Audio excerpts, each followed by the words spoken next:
ಆತ್ಮೀಯ H16 news ವೀಕ್ಷಕರೇ, ನಾನು ನಿಮ್ಮವ MI ಅಥವಾ ಮಲ್ಲಪ್ಪ ಜೋತಾವರ್. ಆತ್ಮೀಯರೇ, ಈಗ ನಿಮ್ಮ ಗಣಿ ಧನಿ ಬಗ್ಗೆ ಗೊತ್ತದ. ಈಗ ಕೇಸು ನಡೀತಾ ಇದ್ದಾವೆ.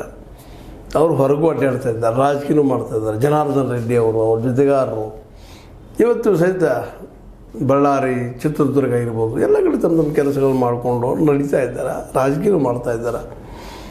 ಈಗ ನಿಮ್ಗೆ ಗೊತ್ತದ, ವಿಶೇಷವಾಗಿ 2006ರಿಂದ 2010 ಏನಾಯಿತು.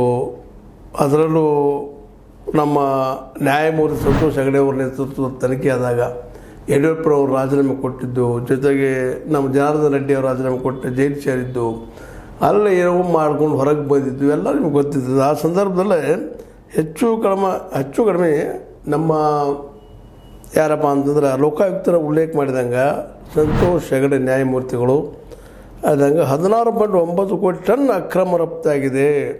ನಮ್ಮ ದೇಶ ಬಿಟ್ಟು ಬೇರೆ ಕಡೆ ಹೋಗಿದ್ದು ಎಷ್ಟು 16.9 ಲಕ್ಷ ಟನ್ ರಫ್ತಾಗ್ಯದಪ್ಪ ನಮ್ಮಿಂದ. ಅಂದ್ರೆ ನಮ್ಮ ಗಣಿ ಕೈಗಾರಿಕೆಯಿಂದಾಗಿ ಅಕ್ರಮವಾಗಿ 52,453 ಕೋಟಿ ರೂಪಾಯಿಗಳು ಅಲ್ಲಿ ಹರಣ ಆಗಿದೆ ಅನ್ನೋದು ಸ್ಪಷ್ಟ ಆಗ್ತಾಯಿದೆ. ಅದಕ್ಕಾಗಿ ಇವು ತೊಗೊಂಡು ಹೋಗಿಬಿಟ್ಟು ಎಲ್ಲ ಮಾಡಿಕೊಂಡ್ರು. ಇದನ್ನು ತೆಗಿದಂಗೆ ವಸೂಲಿ ಮಾಡೋದು ಹೆಂಗೆ? ರಾಯಧನ ಅಥವಾ ಇನ್ನುಳಿದು ಅದೇ ಚಾರ್ಜ್ ಆಗಿತ್ತು ತಗೋಬೇಕಲ್ಲ, ಇದು ತಗೊಳ್ಳಿಕ್ಕಾಗಿಲ್ಲ. ಈಗೇನೊಂದು ಕಾನೂನು ಮಾಡ್ತಾಯಿದ್ದಾರೆ, ಅದ್ರ ಒಳ್ಳೆ ಮರಳಿ ಅದನ್ನು ಪಡ್ಕೊಳ್ಳೋ ಸಲುವಾಗಿ ಇಷ್ಟು ಹಾನಿ ಆಗಿದೆ, ನಮ್ಗೆ ಕೊಡಬೇಕಪ್ಪ ಅಂತೇಳಿ. ಅದರಲ್ಲೂ ಮುಖ್ಯವಾಗಿ ಗಣಿ ಈ ಒಂದು ಕೈಗಾರಿಕೆಯಿಂದ ಸಹಜವಾಗಿ